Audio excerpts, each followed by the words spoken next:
prayer.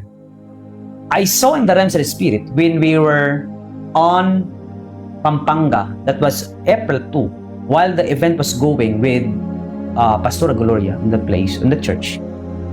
My spirit was being taken, no? From Pampanga going to Malate, back to Malate.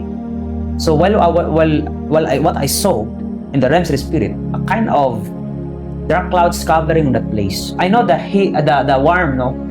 Yung bang init ng panahon po, napakalakas na po ngayon. Napakainit po sa Manila, alam niyo po, no? Nung pumunta kami. And you know what? I have also a prophecy that talking about the solar flare. Yes, solar flare.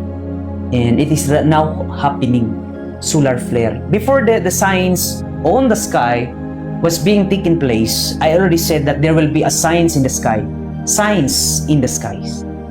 At nangyari po yun. Dahan-dahan po napapakita, may mga place po na pula na po yun. Red sky, ano pa yung iba? Mayroon ding mga, something kulay-kulay na po no, nangyari. Like an aura no, in the other places. And I already posted that there will be I saw a signs in the sky. So that's a preparation, family of the living God. Okay? And but this kind of typhoon that I saw on that place, on Malate, Makati, Pasay, on Manila, exactly in Manila. Kasi nakikita ko, I saw flood on Manila eh. Ewan ko on what kind of flood, but I saw flood.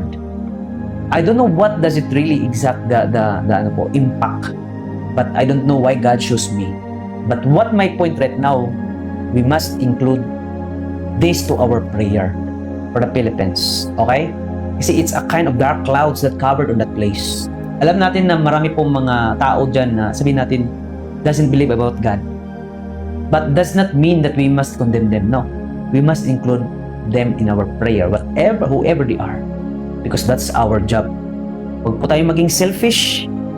Huwag po tayong maging huwag po tayong kumbaga, bahala na sila. Please, remain your position as a servant of God.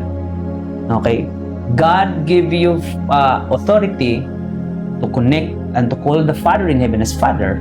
So in other words, you carry the love of God, you pray for them, whoever they are. Okay? Hallelujah. So